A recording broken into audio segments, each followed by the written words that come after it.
Welcome to a blast from the past, classic MLB interviews.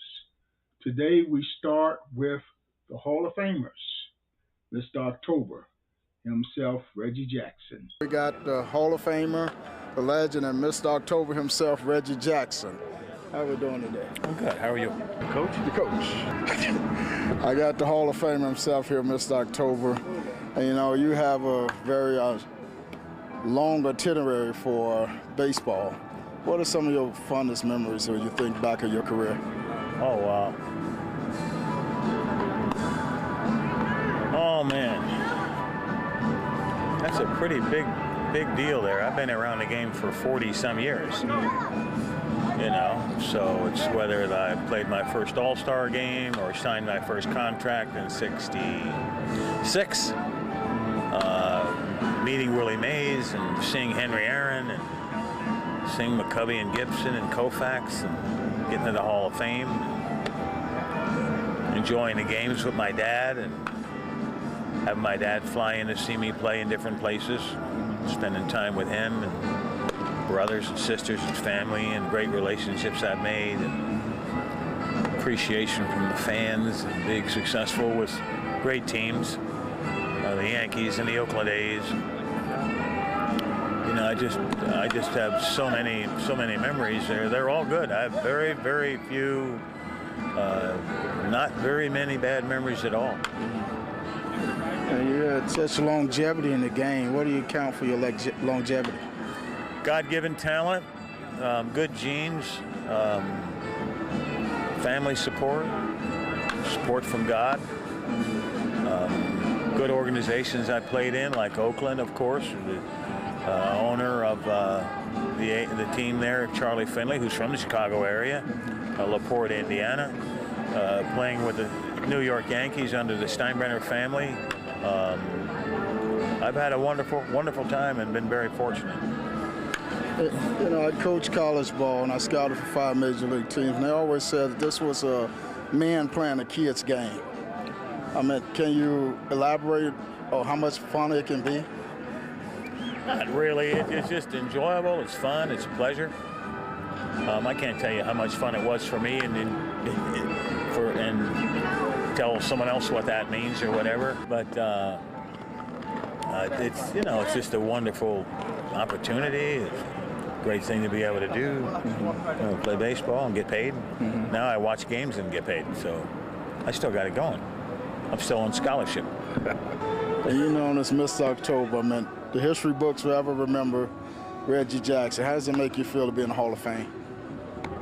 It's a great feeling. It's a wonderful feeling, especially when you go there and you see all the guys in the fraternity, like Mays and Aaron and Gibson, Marichal, Baines and Seaver.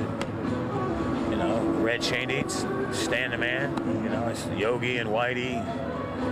I've seen Mickey there and Ted Williams, so it's, you know, even the guys that have passed away, Warren Spahn, and it's been a wonderful place to go and spend time and visit and share memories and moments. How often do you communicate with these guys? Do you run across them in the game? I see the guys a lot. I see Koufax a couple of times a year. Certainly see him at the Hall of Fame. I see Mays around. I see Hammer and Hank around. You know, I see Fergie Jenkins from time to time, whether it be golf tournaments or whatever. K-Line and Bench and Morgan and Seaver and the guys. It's neat. It's a wonderful thing. Just this one last question. When you think about your major league career, when you first made it to the big leagues, got that call up and walked in the locker room and saw your uniform, what was that feeling like? I don't know, dude. It was one of excitement, yeah. You know, one of nervousness. Yeah. You know, are you going to be able to make it? You know, my first time I got called up was in June of '67, and I got sent back to the minors about a month later. I didn't make it. Yeah. So I was scared and nervous. I remember going up to the big leagues, and I remember going back to the minor leagues. So it's all good, you know, like Kellogg's. Kello, double good. The coach with the Hall of Famer and the legend, Mr. October, Reggie Jackson. All right. The coach, Michael Maiden, and a blast from the past with the Hall of Famer, Ryan Sandberg. And we're visiting with the Hall of Famer, Ryan Sandberg. How's he doing? I'm doing good. I'm doing good. Well, you made a career as a Chicago Cub and the Hall of Famer. How does it feel right now to be honored by the Pitcher Hit Club? Well, it feels great. You know, this is a great tradition. This dinner's going on forever, and they do a great job, and it's for a great cause. So it's my pleasure to be here tonight. And a big award like this in the city of Chicago is it just signifies a career, and with all the things going on in Chicago, it's nice to receive something and be remembered. But you know, I think Chicago's a great town. You know, this is my 28th year going in, being with the Cubs organization. So it's been a great run, and I want to just keep it going. You know, you're revered in Chicago history along with Michael Jordan, Walter Payton, Ryan Sandberg. How does it make you feel when you come back into the city knowing that you left such a legacy behind? Well, it always feels great, and you know, my wife and I and our families, we still have a home here, so we call Chicago home, and it was great to play during those years with Michael Jordan around and Walter Payton and really all the athletes and the great team traditions that Chicago has going on here. It's a great tradition, and to be a part of it and spend the time here and to leave a mark is very special. And our show reach a young audience, so we try to ask those non-media questions, but questions that be appealing to youngsters. The Cubs mystique. What's to the Cubs mystique? Well, the Cubs mystique, I think Wrigley Field has a lot to do with it. Generations of Cub fans have gone there over the years and watched games. It's grandpas taking grandsons, and it's fathers taking kids and their sons, and just it's a timeless place, and it just hasn't changed over all the years, and it's going to be the same throughout the years. But to go there and see the beauty of it and watch a ball game and see the ivy on the wall, it's just a special place, along with the Cubs logo, which signifies coming from a city like Chicago, centrally located in the United States, where a lot of people throughout their lives have come through Chicago, whether it's college, schools, visiting relatives, whatever it is, and they go to a Cubs game at Wrigley Field for one game and they're hooked. Mm-hmm. Now, you know, you played for a number of years with the Cubs. Now you're managing. What's the difference in managing and playing? Well, managing for me is the next best thing. You know, it's teaching young players how to play the game. It's managing a game once the ball game starts, and it's competing. It's all those things at once. And I'm also learning a lot of things along the way. So, you know, I just turned 50 years old, and here I am in the minor leagues, learning as much as I can. So it's kind of ironic, but you know, I think baseball keeps a person young. It keeps you young at heart, and keeps you around the youth, and also the future major league players that are working their way up to one day hopefully help the Chicago Cubs win a World's Championship. So to be with those players every single day and show them what it does take to play at the top level is it's gratifying when you see success. So just this one last question. Now, you know, when you're in the minor leagues, you're being groomed to make it to the big leagues. And rumor has it that you're being groomed to be the next manager after Lou Piniella for the Cubs on the major league level. Well, that's rumored. I think you put it right as being rumored. You know what? I was given an opportunity to do this and see if I wanted to manage in 2007. I went to A-ball to do that, and now I find myself going to AAA. So things are working out well, and I'm enjoying what I'm doing. So I'm just going to keep after it and do a nice job. And you know, right now it's gratifying helping the Cubs organization with, like I said, with the fine young players that we have coming up who will one day be playing here at Wrigley Field in front of the Cubs fans. Coach, on the road, take you behind the scene with the Hall of Famer Ryan Sandberg. All right. Appreciate it. As we dedicate today's show to some of the greatest players to play in the major leagues. Next up in the lineup, Andre Dawson, the Hulk. The man, the Hall of Famer, Mr. Andre Dawson himself. How we doing? I'm doing fine, thank you. You know, you had a very illustrious major league career and made it to the Hall of Fame, and now you've been honored here as the Pitcher Hit Club honoree. How does it make you feel right now? Well, I received an award here back in 1987, my initial year with the Chicago Cubs, and what a dramatic year for myself.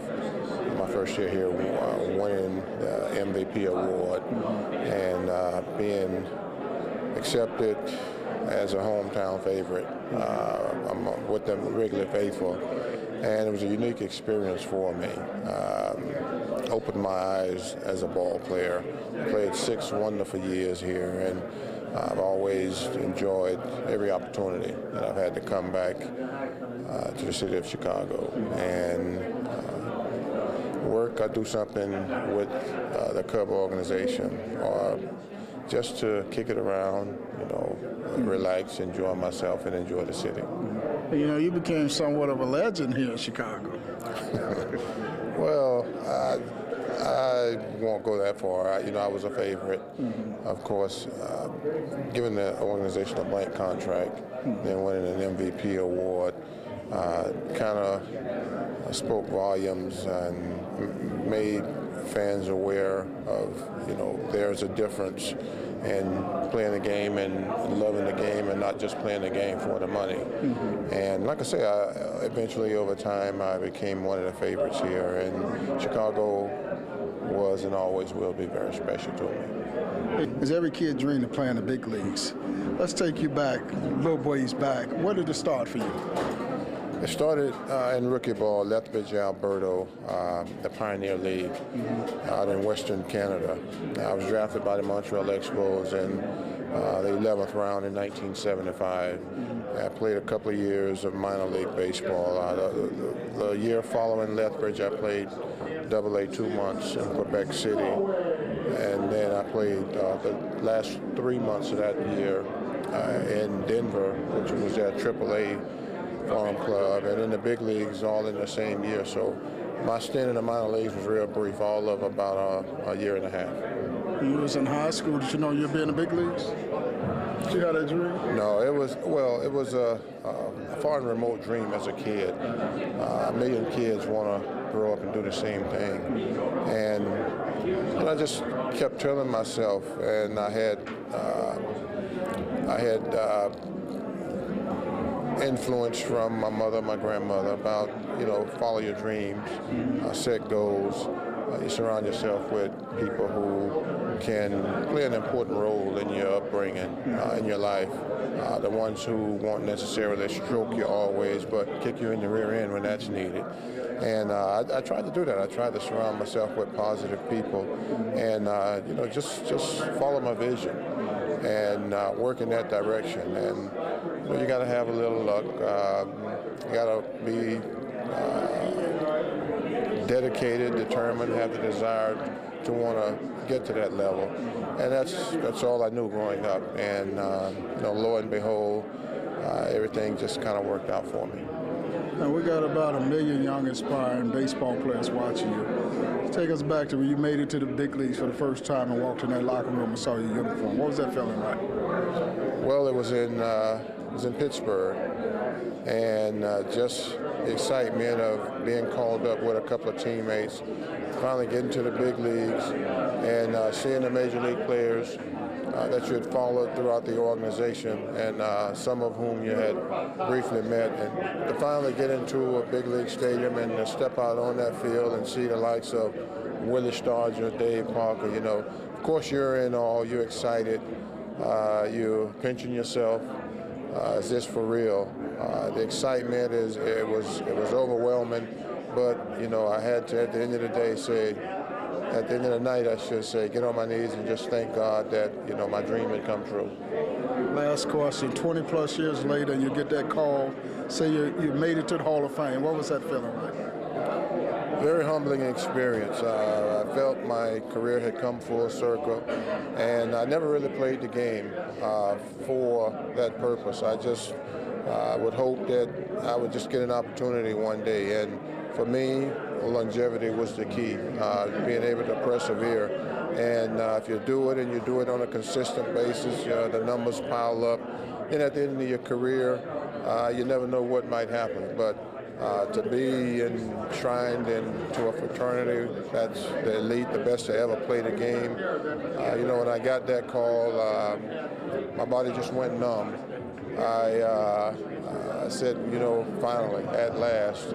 And then to be able to step on that stage and finally give a Hall of Fame speech with the guys sitting behind me, I just can only be thankful that I was one of those individuals who had a dream and, was able to fulfill and live out my dream. Coach, on the road with the man, Andre Dawson. Appreciate it. Thank you. And if we go dedicate today's show to the Major League Baseball Hall of Famers, whom the coach have done interviews with over the past, we definitely cannot forget Earl Baines.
A blast from the past, classic Major League interviews, and bringing up the rear is the legend and the Hall of Famer himself, Mr. Bob Feller. Thank you, ladies and gentlemen, baseball fans, White Sox, Cubbies. I'll get one thing straightened out before we get underway here. I am not the oldest member of the Baseball Hall of Fame. That honor belongs to second baseman Bobby Orr. I have been in the Hall of Fame far longer than anybody else on top of the grass. In fact, I've been in the Hall of Fame over half of my life. But it is a pleasure to see so many ladies here tonight. I've noticed that. Thank you for coming, all you ladies. Really appreciate it. We've been down at the Cub Fest. Next weekend we're going to be up in Minneapolis at the Twin Fest, and I'll right down to Fantasy Camp. And I'll be pitching to some of those nuts that pay money to come down there. We have a lot of fun. We'll be going out with the Cubbies in 2009. We'll be over in Goodyear, Arizona, where they're building an $85 million stadium for spring training. And I'm going to be up here for about 20 minutes, so just relax. And as Yogi Berra said, when they had a big day for him in St. Louis, they gave him a car, and his wife Carmen was there. He gets up at home plate on the microphone, he says, "Thank you, ladies and gentlemen, for making this affair necessary." The Lou Boudreau Award, I want to talk a little bit about Lou. He was a great athlete. He was a great friend. My sister who lives here in Chicago, we're down at Park Forest, we attended his funeral down in Frankfurt, along with the club owner of the Cleveland Indians, Larry Nolan. When I first saw Lou Boudreau in spring training in New Orleans in 1937, I thought, who in the hell signed that idiot? He couldn't do anything. 2 years later, he was our shortstop. He was a great athlete, a great basketball player with the Whiz Kids when they won the national championship when he went to the University of Illinois. He was my dear friend. He was afraid of nobody. He was a great leader.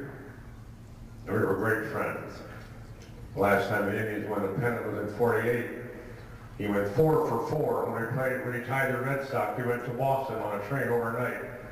He went 4 for 4 and hit 2 home runs. But you couldn't have chosen a better person than Lou Boudreau to give anybody an award to anyone. He was the Cleveland Ball Club. He's the kind of a leader we need in this country today. There aren't many around that I can see. So I don't want to get into politics. I could easily do it, though. We do need more leaders, and all you ladies and gentlemen know that. We can get into politics most any time. We got too much of it right now. In fact, Huckabee was in my museum last week, or 2 weeks ago when I was out in Iowa. When I came back from sea duty, we took supplies to Russia for a year in Murmansk and Arkansas, where it was 50 below, and they went over one war in the Pacific. I was a gun captain on a battleship Alabama, which is in Mobile. I was up in Newport, Rhode Island for War College, which is still there. Then I went aboard the Alabama, and then after we sunk the last ship, the Germans had the Cherkasy she caught a hiding in the fjord in Norway and shelled it, torpedoed it, dive bombed it. We had the little bridge ship with us. We were taking convoys up there to Murmansk and Arkansas, where it was rather cool. It is cold here. It is hot here compared to that. When I came back from sea duty, I took over the Great Lakes Ball Club for Mickey Cochran. We had the best baseball club in the United States, and we paid all the major league ball clubs for entertainment of the sailors up there. We had 110 sailors in Great Lakes at that time. I was doing most of the pitching. Raleigh Williams, basketball coach at University of Iowa, was the athletic director. Next to my desk over there at Great Lakes was a guy named Paul Brown, one of the greatest football coaches in history, along with Laura Graham from Waukegan, Illinois, whose mother played the piano at my wedding at a Methodist church in Waukegan, with my first wife, Virginia, the mother of my 3 boys, 2 in Florida and 1 in Concord, Connecticut. So I managed that ball club. We played the Cubs. They didn't win. We shut them out 1-0. They won the pennant that year in 1945 and gave the Tigers a battle for 7 games. In the 7th game, I was sitting in the St. Francis Hotel with Satchel Paige, listening to that game on the radio.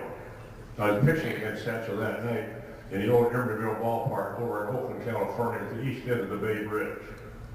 That was the same day that the United Nations had the first meeting in history at the Civic Center in San Francisco. They couldn't decide to have lunch, and they haven't decided the damn thing since. I scheduled a game with Notre Dame. We played at Notre Dame. We played at Waukegan High School. We played all military bases within the year, Huax Field, Lockbourne, Chinook. I also scheduled the penitentiary over in Michigan City, Indiana, because I knew the wardens. We were playing a game over in the penitentiary. The wall was about 50 feet high and about 6 feet thick. And the pitcher was pitched very slow. He was very deliberate. One of the fellows yelled at him, "Hurry up and pitch." He said, "We don't have all day." The other fellow said, "Take your time, buddy. You got 30 years. They had a lot of fun in sports, and baseball was one of them. Of course, I'm from out here in Iowa, where I have a museum in my hometown of Van Meter. It's about 1,500 people right outside of Des Moines on Interstate 80. My museum people were here. They're raising money for the museum. We have a lot of support from all around the country. Anybody here ever been in the Bachfeller Museum in Van Meter, Iowa? Thank you, sir. Anybody else? Yes. Our great coach back here has been babysitting me since I've been here. I jotted down a few notes. I think you might be interested. There's a lot of controversy about baseball nowadays. I talked to Bud City the other day, and you know what we talked about. He said, "Bob, what do you think?" I've been friends with his for years. I've known every baseball commissioner that we ever had. I've known Judge Landis. When I was signed by the Cleveland Ball Club illegally, like most everybody was being signed, these scouts can listen to this, because they used to have regional rights around this country up until 1936. Every minor league team could sign the players, free agents in their territory, regional rights. So they all were cheating. So, so what else is new? So the Des Moines Ball Club complained, so I came in there about 3 times with my father to see Judge Landis at 333 North Michigan Avenue in his office. We all lied to him. I said I was signed with the manager of the Fargo Moorhead team for a contract where I give you one autographed baseball and a check for $1. That was my bonus. I didn't have an agent. I didn't know Scott Burrows. I still don't. So my father told Judge Landis, "My son wants to play with the Cleveland Ball Club, and I do too. And Commissioner, if you don't let my son play with the Cleveland Indians, I'm going to sue you in federal court." He said, "You better understand that, Commissioner." He says, "I certainly do, Mr. Feller. I played for the Cleveland Indians because he knew when we went to federal court, he'd lose." 2 weeks later, they changed the rule. Major League Scouts could sign anybody, all three, everywhere in this country. That was my beginning. That was the way we got started. But you've never heard of me if it hadn't been for the game of baseball. I respect it. What I told Bud City is this. I said, this is a nation of laws, not a nation of men. Sports are games of rules. And if you break the law and break the rules, there has to be consequences. If there are not consequences, you might as well just throw out all the laws and all the rules and live by the law of the jungle, the survival of the fittest. I said, you take care of your business and you punish all those that cheated and lied. Well, that draws to the close of today's show as we dedicated it 100% to the Major League Baseball Hall of Famers who have been a part of the coach interviews